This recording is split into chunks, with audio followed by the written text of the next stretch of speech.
De onde surgiu o Faustino, não só o Faustino pré-candidato a vereador por Natal, mas o de antes, né? Que talvez nem todo mundo conheça. As pessoas se espantam quando eu falo isso, mas, por exemplo, vocês começaram a debater política do Café com Política em 2012, né? Isso você mencionou. Mas provavelmente vocês acompanham bem antes disso. Sim. Desde sempre. Desde sempre, né?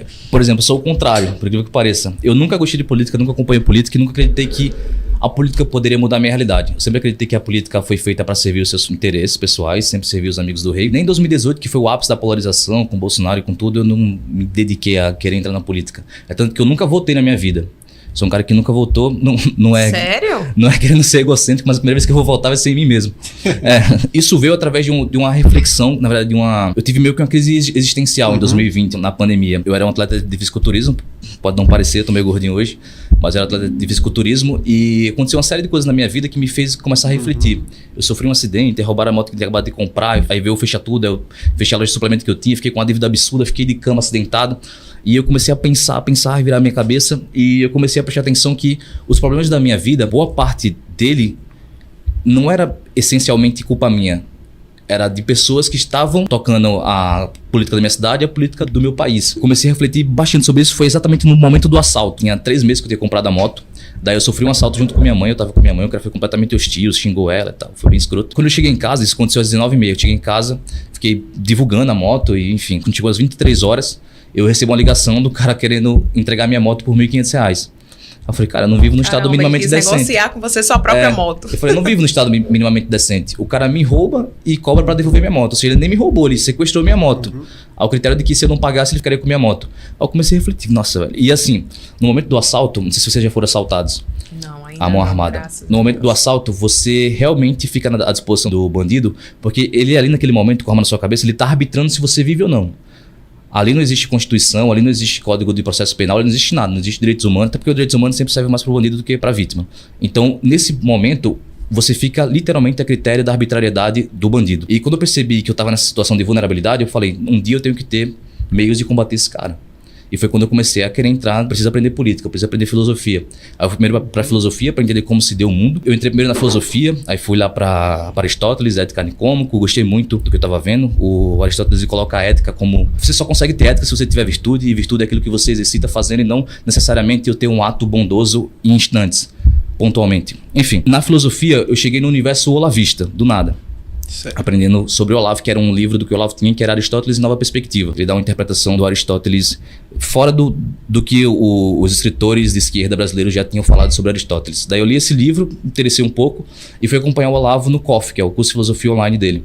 Daí teve uma aula que ele ia dar, que era sobre o Kant, sobre a moral do Kant. Que o Kant ele tem uma moral determinista diferente da utilitarista que...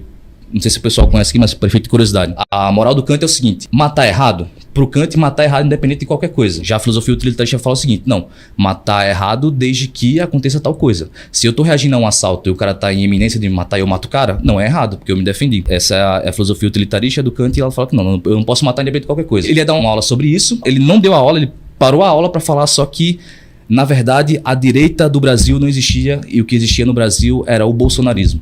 Isso em que ano? Isso em 2020. Você tá com quantos anos? Que mal lhe pergunta. Um... Só pra eu ter uma ideia de uma ciência. Decepção aqui pra galera agora. Apesar dessa cara de acabado, eu tenho 26 anos só. 26 anos. Né? Tô bem acabadinho. Aí eu, não vou assistir mais esse velho, ele tá só querendo puxar saco aqui pra mais um político. Aí eu parei de acompanhar ele e comecei a acompanhar vídeos no YouTube. Aí eu caí numa bolha do Arthur Duval, que é o Mamãe Falei. Que ele fazia aqueles vídeos colocando a galera em contradição nas universidades. Eu falei, caramba, esse cara, ele me representa, ele pega a ideia das pessoas que eu discordo completamente do que elas defendem, inclusive como vítima da sociedade, que é um cara que me assaltou, e ele pega essas pessoas e coloca elas em contradições porque elas não conseguem defender o que elas mesmas acreditam. Eu falei, não, esse cara aqui é um cara interessante. Eu comecei a acompanhar ele. Aí, através dos vídeos dele, do Arthur Duval, eu conheci o Kim Kataguiri. Aí comecei a acompanhar os vídeos do Kim, o Kim já era deputado federal. Falei, nossa, esse deputado federal aqui, ele é bem coerente. Eu vi aqui o Kim até hoje, inclusive, isso, desde quando ele foi eleito. Ele doa parte do salário dele, teve aumento agora para deputado federal, ele já colocou à disposição que ele vai doar parte do salário dele, mesmo com aumento. Inclusive, é uma coisa que eu vou fazer aqui também em Natal. Ninguém, eu acho que veio falando sobre isso, mas em Natal o salário, se não me engano, bruto era 19 mil e foi aprovado ano passado para 26 mil. Em um estado que é o segundo estado do Brasil com maior desigualdade de renda. renda. Então é no mínimo absurdo um salário de 26 pau para um vereador. Então eu já falei isso abertamente, eu vou doar parte desse aumento, não vou aceitar. Bom, daí eu vi que era um cara muito coerente e eu falei, nossa, eu vou começar a acompanhar esses caras. Aí foi quando eu comecei a entrar na bolha do MBL. Nesse período, 2020, foi quando o MBL lançou a Academia MBL. Era uma formação política e para as pessoas que queriam fazer parte do MBL, falei, pô, eu tô querendo aprender sobre política, eu vou entrar aqui. Aí entrei na Academia MBL. Eu sempre fui um cara muito curioso, eu sempre fui um cara que me coloca à disposição de querer aprender e quando eu me coloco à disposição, eu realmente vou até o fim. E eu fiquei imerso nesse universo e em 6 meses nessa Academia MBL eu fiz muitos amigos ao redor do Brasil que faziam parte do MBL e chegou o momento de ter o congresso do MBL que a gente faz todos os anos, inclusive esse vai ser o 10º congresso que a gente faz, provavelmente a gente vai anunciar dos maiores anos assim da história do Movimento Brasil Livre, que hoje nós temos assim candidatos em basicamente quase todos os estados e com chances reais de vencer. Chegou esse período do congresso, eu conversando com o pessoal, não tinha muita grana, eu falei, pessoal, não vou conseguir ir, por isso. Só que como eu era um cara muito engajado e minha equipe gostava de mim, eles falaram, não, Faustino, você vai, a gente banca a sua ida. Daí, beleza, eles bancaram minha ida e eu fiquei refletindo. Isso fazia um espaço de uma semana para poder chegar ao congresso. Eu já estava com passagem paga, ingresso pago, tudo pago, hospedagem. Eu falei, bicho, tipo, aqui eu não consigo ver uma perspectiva de melhora. Eu busquei referências aqui, eu não encontrei aqui no Rio Grande do Norte. Eu falei, e se eu for para próximo desses caras que eu admiro hoje? Se eu for para São Paulo, vender tudo aqui e for para São Paulo, o que será que vai acontecer? Aí eu fiz isso, eu tinha um Celta na época, que é um Celta 2005, aí vendi o Celta, cheguei para minha mãe e falei, mãe, eu vou para São Paulo. Ela, como assim você vai para São Paulo? Porque eu não tinha família, nem amigos, não tinha nada em São Paulo, só decidi ir. Daí eu menti para ela a princípio, falei, não, tá tudo certo lá, eu tenho emprego e tal, não sei o quê. Daí menti pra ela, chegou o dia do congresso, fui pra São Paulo e fiquei de São Paulo. Passou o congresso, fiquei em São Paulo, só que aconteceu uma coisa que eu não sabia. Não tinha vivido uma realidade como São Paulo ainda. Em São Paulo o custo de vida é muito alto. Então no primeiro mês eu torrei metade do dinheiro do carro já. Eu tava eu passei literalmente um mês comendo miojo no almoço e na janta para poder sobreviver e conseguir pagar as contas. Até conheci um velho amigo lá em São Paulo, que ele me deu a oportunidade de emprego. Daí eu comecei a trabalhar lá. Eu morava nessa época, sistema de pensão, inclusive não indico para ninguém, mas se você estiver passando por uma situação difícil, vale a pena. Que pensão é o seguinte, você tá, sei lá, numa casa de 40 metros quadrados dividindo uma casa inteira com 15 pessoas, um banheiro para 10 pessoas. Era bem difícil isso. Mas enfim, eu já tinha topado ir, então eu fui, passei por esse momento difícil, trabalhei e no processo das eleições de 2022, isso já adiantando, fiquei mais próximo do pessoal nacional. Me chamaram para trabalhar na campanha do Cristiano Beraldo, que era candidato a deputado estadual lá para São Paulo. Eu aceitei, fiquei fazendo uma dupla jornada de trabalho, trabalhava na Zona Leste, na região do Tatuapé, num shopping, que era meu amigo era coordenador geral dessa loja, e ficava trabalhando na campanha. E São Paulo é tudo muito distante, não sei se vocês já foram para São Paulo. Zona Leste é muito distante, como sei lá, Zona Leste para Zona Sul eu gastava quase 3 horas de metrô com ônibus. Daí o que eu fazia? Quando eu tava de folga no shopping, eu chegava no escritório que eu trabalhava do pessoal da campanha e eu dormia lá para não ter que voltar e ir de novo. Daí o Renan Santos, que é o presidente do MBL, ele percebeu que eu era um cara muito esforçado e falou, Faustino, por que você não vem trabalhar com a gente? Aí eu falei, então, eu posso ir, só que assim, se tudo der errado, vocês precisam me segurar, porque eu sou um cara que vim para casa sem família, sem amigos. Mas, Matheus, uma curiosidade. Você falou que você vendeu tudo e foi para São Paulo. Deu a dor e foi-se embora. Uhum. Só foi. Pegou na mão de Deus e foi. Mas quem eram as suas bases aqui, vamos dizer, politicamente, que você tinha alguém assim que você, através dessa pessoa eu conheci o MBL ou não? Foi tudo personagens políticos de São Paulo, do Sul. Realmente eu não encontrei nenhuma inspiração aqui e a minha inspiração foi literalmente... Foi todo o seu material que você foi conhecendo através do Sul mesmo. Exato. É porque é aquela máxima, né, que os antigos falavam muito, que é o verbo movem, exemplo attrahum. Palavras movem, mas só o exemplo arrasta. E aqui eu não vi ninguém sendo exemplo. Tem um cara que, assim, depois que eu passei a acompanhar um pouco mais política, eu comecei a acompanhar mais o modo dele de fazer política. Dá pra ver que ele tem uma reputação ilibada, faz política de maneira transparente, que é o Chiverson. Mas na época eu não via ninguém aguerrido realmente com a causa, que entregava um propósito para as pessoas. E já dentro do MBL eu enxergo muito isso, que realmente a gente tem uma causa. Como foi até começar a fazer parte definitivamente da equipe do MBL? Falei isso para ele, se precisa me segurar se tudo der errado, porque eu não quero, primeiro, eu não quero voltar de mãos vazias para casa. Segundo, eu vim aqui para aprender política e se dá tudo errado, eu tenho que voltar, eu não consegui voltar com êxito para o que eu queria. Terceiro, eu vou ficar muito feliz se vocês conseguirem me segurar, porque é basicamente o que eu vim fazer em São Paulo, eu queria chegar próximo de vocês. Daí falou, não, Faustino, a gente vê que você é um cara esforçado e a gente vai segurar você independente do que aconteça. E realmente aconteceu o pior. O Cristiano Beraldo não foi eleito, quem foi eleito foi o Kim Kataguiri e o Guto Zacarias, e assim como foi dito, o Renan me segurou e até então era um cara de bastidores. As pessoas às vezes não entendem e tem muita gente que me acompanha e acha que eu só brotei como um cara que faz vídeos. Passou a acompanhar depois que eu fiquei conhecido. E não foi assim no início. No início eu só era um cara que tinha uma revolta com a política local, que queria aprender mais sobre política para eventualmente tentar alçar realmente um cargo eletivo. Que desde do início já existia essa vontade de tentar um cargo eletivo, ou inicialmente foi bastidores e essa vontade veio pelo meio do caminho? Já existia essa vontade, mas eu sempre fui um cara pé no chão. Eu sabia que eu saindo daqui para lá e voltar não ia ter tração para isso. Porque talvez você não achasse que fosse tão rápido assim. Exatamente, né? Exatamente. A gente sabe que a política, na verdade, no geral, mas no Nordeste isso acontece quase de maneira assim, a céu aberto. Que é a política, as pessoas compram votos, as pessoas se amarram ali por migalhas. Então, competir com essas pessoas que têm blog, têm mídia, é difícil. E eu sabia que eu só conseguiria bater esses caras se eu voltasse grande, se eu voltasse com uma mensagem muito forte. Minha perspectiva era essa. Então, eu sempre fui pé no chão, sempre fui o cara de bastidor, não mostrava ambição de caramba, eu quero... Não, sempre fui um cara de bastidor, fui a campanha do Beraldo, dei meu máximo lá pra eleger o cara e eles viram isso. Fazer política de grupo, principalmente dentro do MBL, é muito sobre isso. É você demonstrar lealdade ao seu grupo. É você demonstrar que você tá com o seu grupo independente de qualquer coisa. De certa maneira, eles enxergaram isso em mim. Eu entrei com esse sentimento de vou ajudar os meus amigos pra gente chegar lá e eu sabia que meu momento em alguma hora ia chegar. Foi o que aconteceu. Em 2022 eu passei inteiramente ajudando o MBL e as campanhas. Em 2023 eu gravei um vídeo e precisou um vídeo que já... que foi um vídeo de vestido. Eu não sei se vocês vão... Eu assisti esse vídeo. Já assistiu? Que eu acredito que se chegava o cara e perguntava se você podia usar o banheiro feminino. Mas antes desse vídeo, foi o vídeo que explodiu, foi o seguinte. Não sei se vocês vão recordar, teve um evento na Universidade Federal de Brasília que um cara de barba entrou no banheiro feminino e ele queria brigar com a menina que quis expulsar ele. Foi... Ah, eu lembro. Lembra? Que ele ficou, eu não sou um cara. Rolou esse vídeo, eu fiz um vídeo reagindo isso e dando uma resposta, uma opinião. Aí eu tava vindo pra cá, para Natal, ver minha família. Daí eu postei o vídeo em São Paulo, postei saindo de casa, cheguei no aeroporto, tava com 800 mil views já o vídeo, em meia hora. Caramba. No TikTok. Aí eu, cara, o vídeo tá explodindo. Peguei o avião, desci aqui no aeroporto de Natal, 1,5 milhão de views, cheguei em casa 12 milhões, aí fui dormir 3 milhões e, nossa, o vídeo tá explodindo.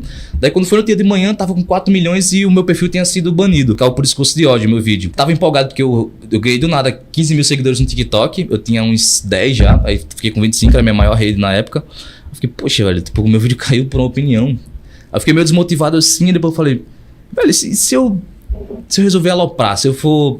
E é absurdo. Se eu vestir um vestido e perguntar às mulheres se eu sou um homem ou uma mulher, se eu posso trabalhar feminino, que elas vão responder. Aí surgiu esse primeiro vídeo, aí pipocou de novo. Aí pipocou no TikTok novo, Instagram, aí YouTube, aí começou a acontecer a coisa. As pessoas quando lembram, associam o seu nome também ao bolsonarismo. Muitas pessoas não sabem qual é realmente a sua, né?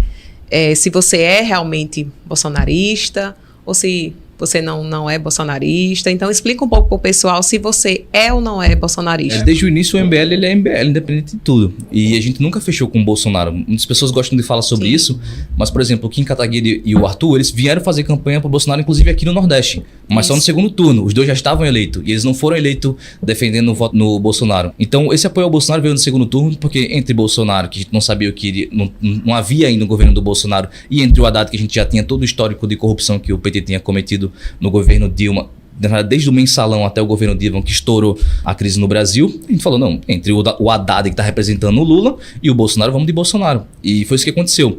Daí, em 2019, houve um racha total, assim, o MBL falou, não, a gente não vai ser base do governo, por isso.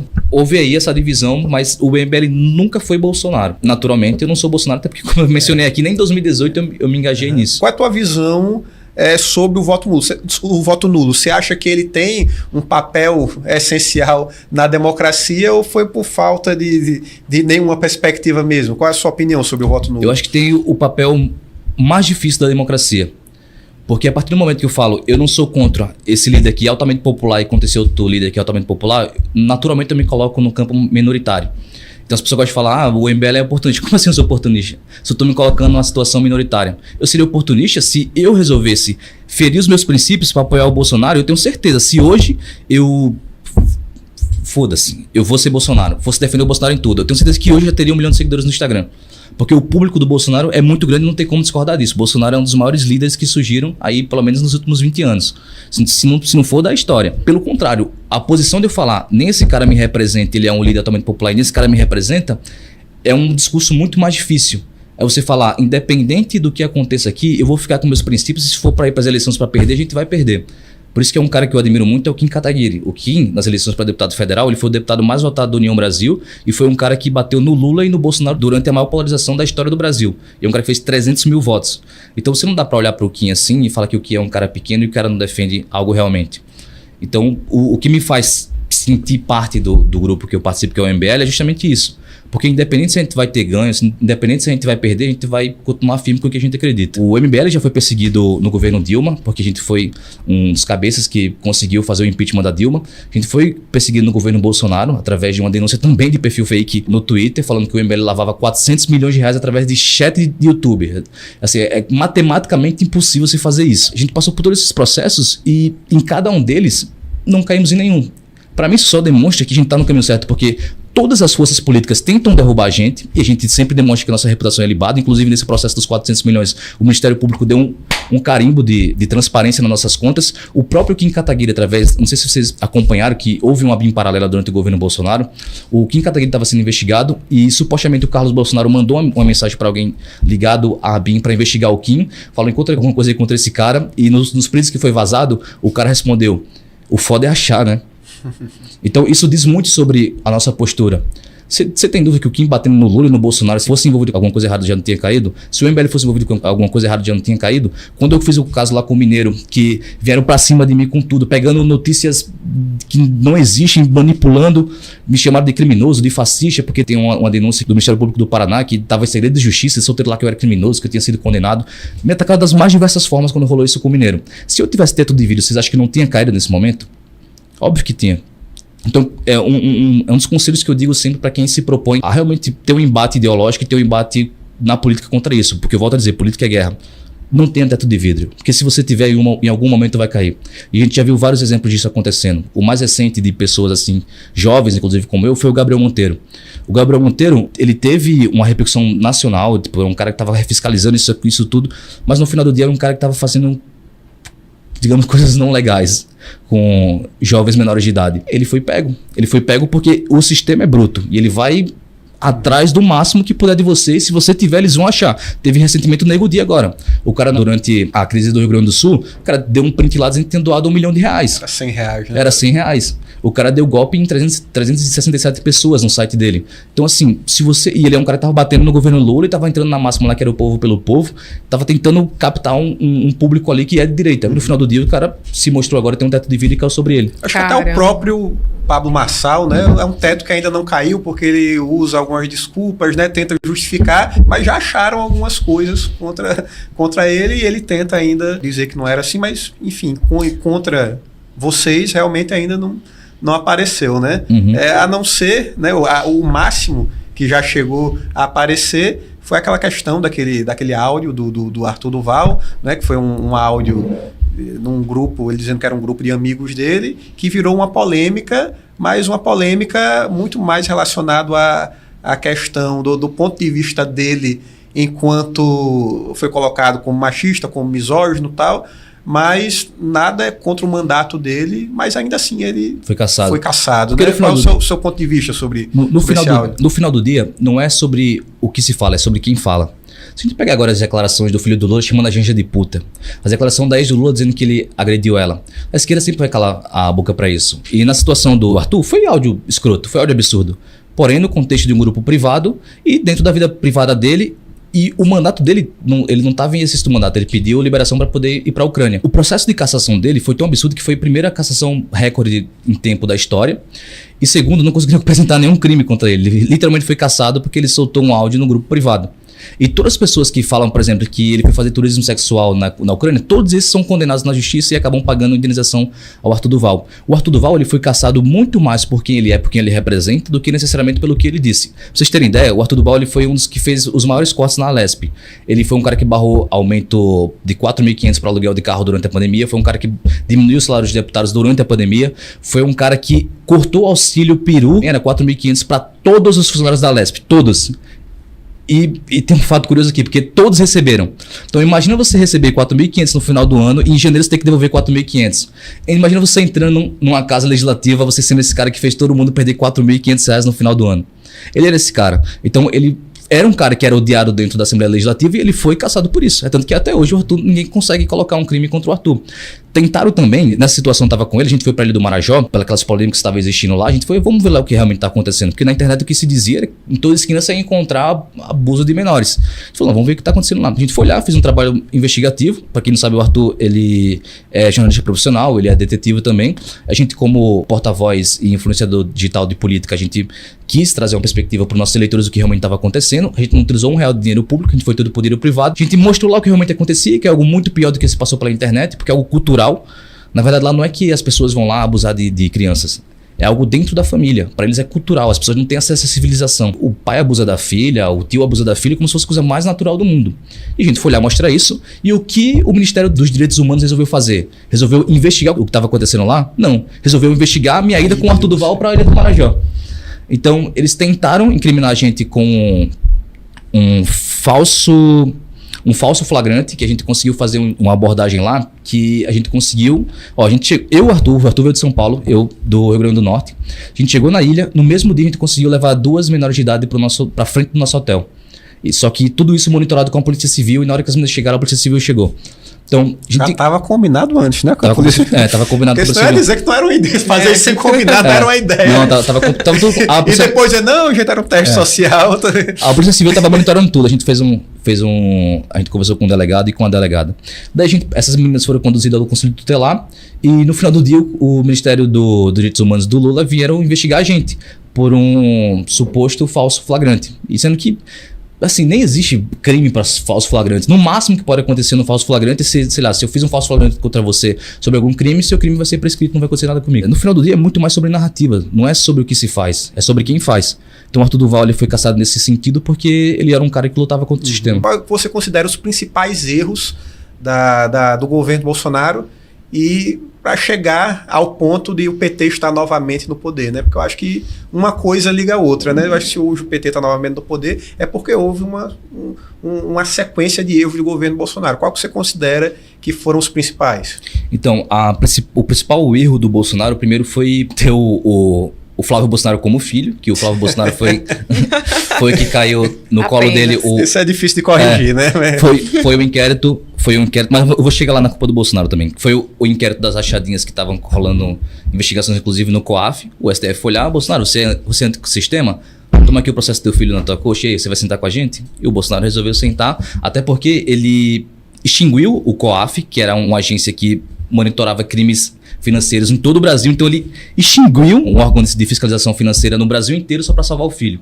Daí a gente vem para outros pontos, que foi o seguinte: parte desse acordão foi colocar o Augusto Aras na PGR, que o Augusto Aras é um fanzaço do José Dirceu. Então peraí, como o cara é Bolsonaro contra o sistema de direito e o cara indica o Augusto Aras para PGR? Aí o que o Augusto Aras fez? O Augusto Aras era um crítico ferrenho da Lava Jato, o Augusto Aras desarticulou completamente a Lava Jato, aí começou aquele processo de que, esse Moro aqui, hein? Aí a galera começou a colocar pressão no Moro. Na época o Moro era ministro da Justiça, o Moro começou a sentir essa pressão, o Moro já não estava aguentando mais o que o Bolsonaro estava fazendo. Inclusive o Moro ele articulou um pacote anticrime sensacional, assim, hoje, eu acho que os resultados, se tivesse rolado da maneira que o Moro fez, a segurança pública no Brasil teria melhorado, assim, infinitamente. Daí o Bolsonaro desarticulou esse pacote anticrime do Moro e jogou o Moro para escanteio, e o Moro vendo tudo isso acontecer, a Lava Jato sendo desarticulada, o pacote anticrime dele, que basicamente foi a missão dele indo para o Ministério da Justiça sendo feito, o Moro saiu também do Ministério, e aí caiu toda a avalanche do processo do Lula, que foi, na verdade, uma manobra jurídica, né? O Lula, em nenhum momento, foi inocentado. Teve a manobra jurídica para prescrever os crimes dele, colocando o Moro em suspeição, dizendo que ele era um juiz imparcial. Com isso, o Lula foi solto. Daí vale recordar aqui que, nesse processo todo, o próprio filho do Bolsonaro, o Eduardo Bolsonaro, falou: é bom que o Lula seja solto, porque com o Lula solto a gente vai reaver aquele espírito antipetismo. Tem vídeo disso, você pode resgatar. Manter a polarização. Né? Exatamente. E o Bolsonaro também falou: se é para soltar o Lula, que solte. Por ironia do destino ou não só essa indicação do Augusto Aras para a PGR culminou na soltura do Lula, como a própria indicação de um cara do Centrão para o STF, que foi o Cássio Nunes Marques, que deu o voto de Minerva para que o Lula fosse elegível. Então, veja que as indicações do Bolsonaro, no final do dia, culminaram para que o Lula fosse solto, e a declaração que o próprio Eduardo Bolsonaro deu junto com o Bolsonaro também demonstra que meio que isso fez parte de um acordo para que, de fato, isso acontecesse. Uhum. Então, o erro do Bolsonaro foi, primeiro, eu acho que ele cometeu um estelionato eleitoral, enganando o eleitorado dele, falando que ele iria ser um cara que combatia o sistema, e no final do dia ele se juntou com essas figuras. Segundo, foi não ter sido coerente, que pode ser parte da primeira também, junto com aquela de que criminoso tem que ir pra cadeia, isso e aquilo. E no final do dia ele vendeu tudo para salvar o filho e para salvar a si mesmo. Mas, já tendo falado também do que acha do bolsonarismo, não do bolsonarismo em si, mas do Bolsonaro enquanto presidente, eu quero saber... O bolsonarismo, para não confundir aqui, o eleitor do Bolsonaro não é o errado é o Bolsonaro. O eleitor do Bolsonaro, eu costumo dizer que ele é só um cara que a mulher traiu ele, a gente tá dizendo, a mulher tá te traindo. E ele tá falando, não, pô, não tá não. Mas em um momento, ele é meu amigo. Só que ele não acordou ainda, mas no momento ele vai perceber, caramba, peguei minha mulher com um cara na cama. Eu falo, pô, avisei, cara, mas vem pra cá. Então, no final do dia é isso. Pra mim, eu enxergo o Bolsonaro assim. E outra coisa, o Bolsonaro tá começando a criar um senso muito crítico sobre o Bolsonaro. Porque, primeiro, naquele lance lá do 8 de janeiro, foi criando uma movimentação de que ia acontecer alguma coisa, a galera foi entrando nessa pilha e fizeram... Na sua visão, o 8 de janeiro foi um divisor de águas para algumas pessoas.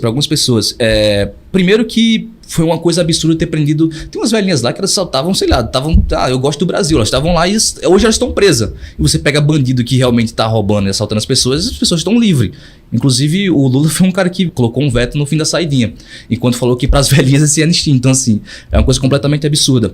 Só que, quando aconteceu esse fato que o Bolsonaro foi para os Estados Unidos e deixou a galera aqui sendo bucha de canhão e não aconteceu nada, e hoje o Bolsonaro dá declarações, inclusive, dizendo que essa galera foi baderneira, a galera está começando a criar um senso crítico. Porque, na verdade, o bolsonarista raiz mesmo, não é que ele defende as ideias do Bolsonaro, não, ele gosta do Bolsonaro. É um culto à personalidade, eles gostam de idolatrar o Bolsonaro. Então o Bolsonaro, caramba, o Bolsonaro é gente boa. E realmente, se você parar pra pensar assim, você vê o Bolsonaro sempre engraçadão no churrasco, ele realmente pode ser um cara de gente boa. Mas administrando o Brasil, eu acredito que o Bolsonaro fez um governo desastroso, até porque a gente vê aí que Lula voltou ao poder. Então não pode esquecer que a esquerda foi desmoralizada em 2018. Era vergonhoso falar que você era de esquerda. Nitidamente, pra mim, o Bolsonaro fez um mau governo, até pelo que eu já expliquei aqui. Então no final do dia, o bolsonarista, pra mim, ele é só um cara que ele tá meio perdido. Só que essa conversão já tá acontecendo. Na questão daqui de Natal, você agora como pré-candidato a vereador de Natal, você já tem essa bagagem que você trouxe de São Paulo, dessa experiência boa que você está trazendo do MBL. O que é que o povo potiguar, né, o povo natalense, o povo que você está hoje levantando, né, a bandeira dessa pré-candidatura, pode esperar de Faustino, né? Porque você teve toda essa experiência acerca de São Paulo, acerca desses momentos que você viveu aí, que você não gostava, você era uma pessoa, como todo cidadão que hoje em dia está com essa dificuldade de acreditar na política, né? Por todo esse descrédito, né? Que os maiores personagens políticos, infelizmente, deixaram na população, na sociedade como geral. E a gente enfrenta hoje muitos desafios porque tem muitos problemas. Queria que você falasse um pouco também sobre essa questão e respondesse Potiguar, né? Que está perguntando sobre a questão, né, de lançar políticos no Agreste Potiguar. A possível expansão, né, do MBL. Exatamente. Tá, eu consigo ligar uma pergunta a outra, eu vou começar pela sua. Os mandatos do MBL, e a gente, enquanto porta-voz, a gente sempre entrega coisas propositivas, coisas que, de fato, influenciam na vida das pessoas. Se existe um mérito hoje para que eu seja uma liderança forte aqui no Estado, é que parte do meu discurso as pessoas se identificam com ele. Não é um discurso fakeado, não é um discurso que eu inventei, não é um discurso que eu estou forçando a fazer. Até porque até hoje, nas minhas redes, eu não gastei R$1 de impulsionamento. Tudo é tráfego orgânico porque as pessoas se identificam com o que eu falo. Porque eles sabem que eu vou chegar aqui e não vou... Por exemplo, vocês fazem uma pergunta do bolsonarismo, eles sabem que eu não vou ficar dando díblia aqui em vocês para dizer que... Para não tentar desagradar o eleitorado de direita. Eles vão chegar aqui e vão falar, Faustino vai ser o que ele é. Então, quando o cara percebe que o que eu falo é o que eu sou, ele fala, nossa, dá para confiar nesse cara. Então, primeiro, acho que é a questão do discurso. É o que eu venho falando muito aqui. Muito mais do que ser eleito, conscientizar a cabeça das pessoas. E aqui a gente tem um problema muito forte com isso. E esse trabalho ele vem sendo feito. E eu me preparei muito para isso. Como eu falei para vocês que eu não encontrei referências aqui no Rio Grande do Norte, é que eu não encontrei ninguém que entregava uma causa. E a gente volta para a pergunta do início. Na verdade, a afirmação que eu fiz no início. Que política é uma coisa chata. No final do dia... Ninguém quer saber de política, vai saber de política só no período de eleição mesmo. E se você for lutar política por política, no final do dia você fica cansado disso. Então o que eu estou tentando entregar para as pessoas hoje não é só um projeto político, é um propósito de vida. E eu acho que realmente a gente está num período histórico que a gente pode fazer isso. E não só porque eu sou jovem, eu acho que talvez influencie isso. Eu sou um cara cristão, eu acredito em propósito, talvez tenha entrado nesse momento agora como jovem, tenha me ajudado em tentar externalizar isso, porque o jovem ele é meio dinâmico, né? Ele não pensa muito às vezes em fazer as coisas. Então eu fico pensando, será que quando eu casar eu vou ter a mesma coragem que eu tenho hoje de ficar fazendo o que eu faço? Então o jovem ele é mais destemido. Ele tem mais coragem, ele... Não que o velho não tenha, mas geralmente o velho tenta ser mais prudente. E em determinados momentos eu sei que eu não sou prudente. Tipo, ano passado eu quase levei uma facada. E eu tô disposto a correr vários riscos, a bater em figuras extremamente populares para defender o que eu acredito e para levar uma mensagem. E essa mensagem que eu tô falando aqui para vocês não é uma mensagem que vamos dar mais saúde de qualidade pro povo, transporte público de qualidade e universal, não é coisa genérica. Eu percebo que a maioria do discurso dos políticos aqui do Estado, a gente pode generalizar também do Brasil, a maioria é de discurso genérico. E vai sentar várias pessoas aqui, eu acho que vão dar discursos genéricos. Não vou falar exatamente o que eles defendem, que inclusive eu faço questão de depois a gente falar sobre os projetos, porque eu sou um cara propositivo. No final do dia, discursos genéricos a gente já tem muito.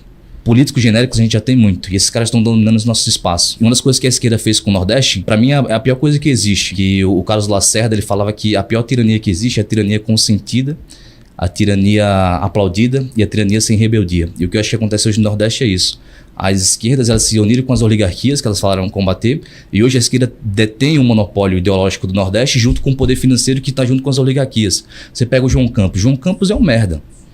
João Campos não é ele pode ter, sei lá, 12 milhões de seguidores, mas João Campos é um cara que gasta mais com publicidade do que habitacional. É um prefeito TikTok, é um prefeito choquei. É o cara que paga página de fofoca para ficar fazendo dancinha de brega funk. E com isso... É verdade. E com isso as pessoas, nossa, ele tá fazendo uma nova política. O cara gastou, sei lá, parece que foi... Nem lembro aqui, mas o cara gastou dinheiro público para inaugurar uma escadaria. E o cara fez isso como se fosse algo sensacional. Então... Tá na hora da gente começar a pegar essas pessoas e falar o seguinte, esses caras aqui, e inclusive o João Campos é um cara oligarca. O pai dele era um oligarca. E o pai dele era bandido, assim, o pai do João Campos. Não dá pra gente aceitar isso mais como normal. E as pessoas no Nordeste, Natal, de maneira generalizada, mas eu hoje foco no Natal, eu percebo que as pessoas elas se acostumaram a viver no absurdo. E não é normal viver no absurdo. Não é normal eu não poder sair aqui na frente com o meu celular e ficar com ele na mão. Não é normal eu estar andando numa via, meu carro cair num buraco e eu acabar com o meu carro e ficar no prego. Nada disso é normal. Não é normal a gente ser o estado com o pior IDEB do Brasil, mesmo tendo uma professora no governo. Essas coisas não são normais e as pessoas já aceitaram como normais.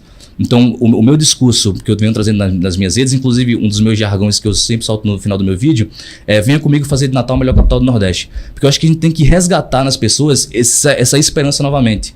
Porque as pessoas já viram novamente Lula e Bolsonaro, a esperança e não deu em nada. Então, as pessoas já não acreditam mais em política.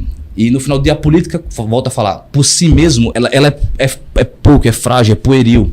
Ela não vai alimentar o cara e fazer o cara ir até o final e dar a vida por isso.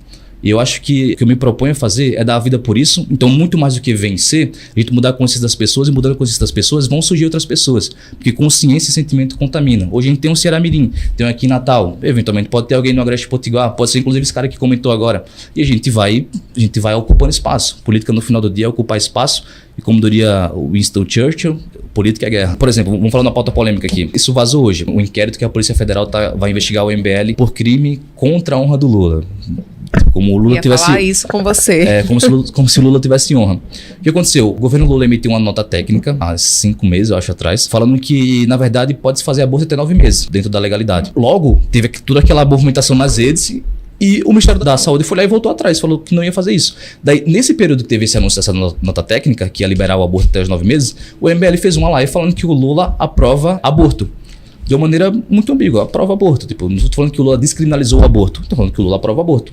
E essa denúncia que foi feita para a Polícia Federal foi baseada num print do título da live, que quem foi postado foi um perfil de esquerda que naturalmente fica publicando várias fake news. E a Polícia Federal resolveu fazer um inquérito contra o MBL sobre isso. Daí o que acontece? Vocês vão lembrar aqui que o TSE, nas eleições de 2022, proibiu as pessoas falarem que o Lula era abortista. Não podia mensurar que o Lula defendia o aborto. Daí a gente vem para a realidade. O Lula tirou o Brasil da declaração contra o aborto internacional. O Lula já se posicionou em entrevista depois das eleições falando que é a favor do aborto, que isso deve ficar a critério da mulher. O governo Lula lançou essa nota técnica falando que pode fazer o aborto até 9 meses. Então, peraí. Onde a gente cometeu aqui um crime contra a honra do Lula? Se ele claramente fez essas coisas. Daí a gente volta para a questão que você falou sobre o Estado. Se o Lula se junta com as elites e ele tenta passar isso, eu tenho certeza que não passaria no Brasil. Porque ainda existe um certo nível de liberdade de expressão no Brasil e a gente vai fazer pressão e isso não vai passar. E por isso que o Ministério da Saúde voltou atrás. Se o Lula estava tão certo disso e a gente realmente cometeu um crime contra a honra do Lula, por que ele voltou atrás da nota técnica que ele fez? A gente enxerga isso, inclusive, como uma perseguição política, que de fato é. Mas eu queria que você falasse sobre a questão de projetos, o que você tem em plano, porque hoje você é uma pessoa que tem quais bandeiras? Explica para o pessoal qual é a bandeira que o pessoal pode enxergar em você, caso, né, você consiga aí se eleger, né, depois do dia 6 de outubro, né? O que é que as pessoas podem esperar de você, dos seus projetos, do que você vai atuar? Quais são as bandeiras que hoje Matheus Faustino tem? Então, eu não gosto muito dessa pergunta, quais são as bandeiras que você defende, porque sempre que surge essa pergunta, o político ele aproveita para dar um show de obviedades. Eu defendo a educação, vou trabalhar muito pela educação, pela saúde, eu quero a universalização de tudo, eu sou a favor da paz mundial, da democracia. E no final do dia... Pô, você não falou nada. Vamos lá. Eu separei os meus projetos, chamo de pacote de segurança. Eu já tenho tudo por escrito. O primeiro é algo mais inspirado no que eu faço hoje, que é o pequeno fiscalizador / jovem fiscalizador, porque eu pretendo, se eu conseguir articular esse projeto, eu quero que passe tanto na Câmara quanto na Assembleia Legislativa, por mais que não seja por minha autoria na Assembleia Legislativa, por mim só de ter o projeto passado, o que eu proponho nesse projeto seja realmente implementado a nível estadual também, vou ficar muito satisfeito, porque no final do dia não é sobre ego, é sobre a gente realmente propor algo objetivo para a população. O pequeno fiscalizador é o seguinte: no 8º e 9º ano, as crianças elas tenham acesso à Lei 2.527 e elas entendam princípios básicos sobre isso para que elas possam exercer cidadania. 8º e 9º ano do ensino fundamental. Isso, 8º e 9º ano. A Lei 2.527 é a Lei de Acesso à Informação que assim, é fundamental para qualquer cidadão que se propõe a fiscalizar, inclusive o próprio poder público. Daí com isso, se as pessoas acham legal o que eu faço, eu recebo muitas mensagens no meu Instagram, no meu YouTube, no meu TikTok, Kawaii, enfim. Caramba, eu queria um Faustino aqui na minha cidade. Poxa, o Faustino deveria estar aqui. Imagina a gente fazer isso a nível municipal, a nível estadual, e os próprios jovens, eles já saiam da escola sabendo fazer isso e a própria população exercendo cidadania começa a fiscalizar o poder público, como a realidade nossa ia mudar. Então acho que a gente começa a trabalhar pela base para que isso venha se expandir e para além disso, a criança hoje ela não tem muito incentivo para ir para a escola. Eu sou um cara que eu não era o melhor aluno na escola. Hoje eu me proponho a estudar porque eu estudo coisas que eu gosto. Então isso pode, inclusive, despertar alguma coisa na criança. Sei lá, eu quero fazer direito, sei lá, eu quero ser político, sei lá, eu quero realmente fazer alguma coisa nesse sentido aqui. Então, ela vai ter, dentro da grade curricular dela, uma oportunidade de se encontrar em si mesmo. Ou se não quiser isso, só exercer cidadania mesmo, que é algo que todo cidadão deve fazer, já que o voto é obrigatório. Uma outra proposta é a parada segura. Eu tenho 2 locos disso. Um loco é via executivo, que seria uma PPP, só que teria que ver a viabilidade, porque uma PPP, poder ser feita, tem que ser acima de 10 milhões de reais. A gente fazer um investimento desse, sem saber necessariamente se o retorno vai ser amplamente positivo, eu acho que é meio arriscado, mas vale a pena o risco, até porque a gente tem um experimento desse já em Campinas, pela Eletromídia, que eles fizeram um sistema de parada segura, que eu vou explicar aqui pra vocês daqui a pouco do que é. E tem o outro, que é um pouco mais razoável, um pouco mais pé no chão, que seria o Adote Sua Parada. Seria uma parceria direta, sem precisar de PPP, com a iniciativa privada para ela adotar uma parada e ela seguir critérios que devem ter nessa parada.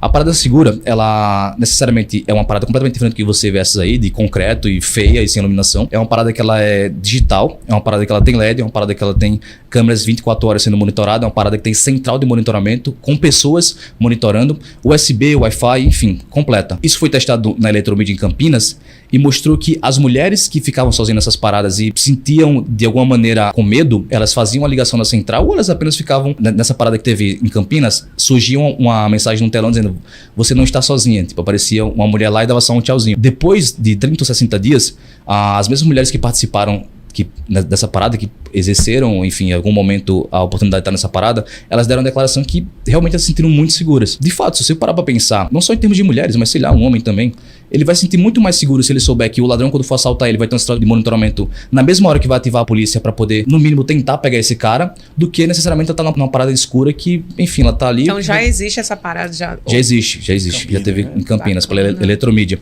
E a parada segura seria algo inferior a isso. Seria uma câmera monitorando 24 horas, porém sem a central, porque gera um custo a mais, com o LED também, o mesmo sistema de Wi-Fi, USB, porém tudo isso ficaria a custo da iniciativa privada e ela ficaria livre para colocar a sua propaganda. Os anúncios. Exatamente, os anúncios nessa parada que vai ser completamente de LED. A gente tem também o projeto do Seguro Corrupção, que é algo que já acontece nos Estados Unidos, já foram aprovado em outras instâncias aqui no Brasil também, São Paulo, salvo engano, BH, não vou recordar aqui as outras, e já existem muitas empresas privadas operando nisso, que é o seguinte: toda obra da prefeitura que for ser executada, ela precisa ter um seguro que aquela obra vai ser finalizada.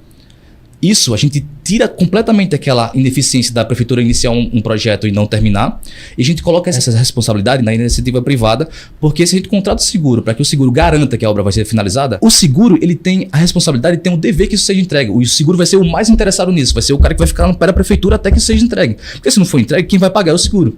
Então, com isso a gente tiraria completamente. Tipo, a ponte de Igapó tá, sei lá, 50 anos. Eu tô exagerando, não é 50 anos. Mas tá lá, trocentos anos parada. Então, várias obras que você vê ao redor de Natal e do Rio Grande do Norte completamente paradas. Se tivesse seguro anticorrupção e que o seguro se comprometesse a finalizar a obra e fiscalizar a prefeitura, seria uma dupla fiscalização. Na verdade, dos vereadores pouco acontece. Vamos ser sinceros, em Natal e ao redor do Brasil. Pouco existe fiscalização do Poder Legislativo Municipal ao Executivo Municipal. E a gente criaria essa outra blindagem que seria o seguro anticorrupção. Então, nesse contexto, são seguros que são caros. Entre ser caro e você garantir que vai acontecer e que aquilo não vai ficar se prolongando e ficando ainda mais caro ao longo do tempo e não vai ser finalizado, é melhor você pagar caro e pagar o eficiente. Ótima ideia. E tem um outro que eu dependo expressamente do Poder Executivo, que eu venho conversando muito com o Paulinho Freire, provavelmente vai ser o cara que eu vou apoiar para a prefeitura, que é tornar as guardas municipais força de polícia. Que é o seguinte, já existe uma DPF, que é na 995, saiu no informativo 1105 do STF, que coloca a Guarda Municipal no rol de segurança pública. Logo, eles podem fazer abordagem, podem andar armado e podem fazer ronda extensiva. E esse projeto é basicamente a Guarda Municipal exercer o papel de polícia na cidade, fazer rondas extensivas, fazer abordagens e fazer esse papel de polícia, porque fica também uma dupla fiscalização contra os criminosos dentro da cidade. É uma dupla proteção que o cidadão vai poder ter, além da Polícia Militar, porque a responsabilidade da Guarda Municipal é da Prefeitura. Como existia muito... Agora não existe mais por conta dessa DPF, mas o que acontecia antes? A Guarda Municipal abordava alguém, fazia um flagrante, só que chegava lá em cima, chegava no Supremo e caía, porque a Guarda não poderia fazer abordagem nem flagrante, porque ela não estava no rol de segurança pública. Daí o STF é isso, né? Ele é 880, você ama ou você odeia. Ele soltou essa DPF e acabou com isso que acontecia. Então hoje a Guarda Municipal ela pode fazer isso, pode fazer um flagrante e pode prender um criminoso. Então a gente fazendo a Guarda Municipal ter essa força e essa ostensão de ficar fazendo abordagem, de ficar fazendo papel de polícia, eu acho que a gente vai melhorar a sensação de segurança, porque acima da violência, o cidadão ele tem que ter a sensação de segurança também na ponta. Não adianta... Agora, o Rio Grande do Norte caiu São Gonçalo e Mossoró como as 50 cidades mais perigosas do Brasil, no último relatório do Fórum Brasileiro de Segurança Pública. Mas a sensação de segurança você não sente nas ruas. Teve uma lavanderia, bicho. 7h48 da manhã foi assaltada por 2 criminosos. Uma lavanderia em Ponta Negra, uma região central do turismo. Isso não afeta só a população, afeta o turismo, e afetando o turismo, afeta a principal atividade econômica da nossa cidade. Então, essa sensação de segurança, ela deve existir. E com esse projeto a gente consegue fazer isso. E basicamente essa é a trinca aí do pacote de segurança que eu tenho. O Vitor está perguntando, você como vereador teria uma postura mais Kim ou Guto ou mais mamãe falei? Eu gosto do Arthur Duval, da postura dele, principalmente fora da política. Para mim, um dos melhores debatedores do Brasil é o Arthur Duval. Não sei quem tá aqui no chat fala se assistiu o debate dele com o cara do Meteoro Brasil, ele amassou o cara. Eu vi algumas partes. O Kim Kataguiri, ele tem um mandato excepcional. Se o Kim tivesse a valorização que ele merece, o Kim seria um dos maiores deputados do Brasil hoje. O Kim é um cara que tem disparado o maior número de relatórios aprovados na Câmara Federal. O pessoal fica tentando comparar o Kim com a Tabata. A Tabata é criança perto do Kim. Tipo, a Tabata é uma mulher que fez Renova, que é patrocinada pelo Paulo Lema. Tem todo um amparo, foi pra Harvard, isso, aquilo. Pra fazer o que no Congresso? Pra querer aprovar taxa de trans em universidade, para votar contra o fim da saidinha, para votar contra o aumento de pena para furtos e roubos. Tem uma produção a nível legislativo muito inferior ao Kim em relação à aprovação de projetos e relatórios. Então, o Kim, ele é um cara extremamente diferenciado da nossa geração. É um cara que realmente acredita e ele se dedica para isso.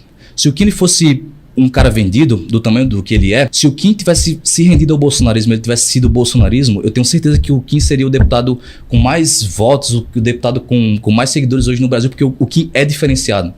O Kim, se ele sentar para debater com alguém de esquerda, ele vai saber defender o que ele acredita, ele provavelmente vai amassar muito esse cara.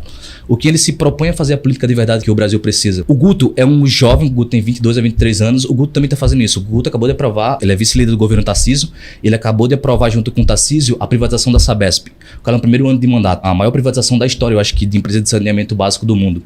Então, a gente faz mandatos técnicos. O próprio Arthur, por mais que ele fosse um cara polêmico, ele fez entregas também, ele aprovou o seguro anticorrupção, ele aprovou na LESP. Tem outros projetos que ele aprovou, não vou lembrar aqui de memória, mas é regra nossa.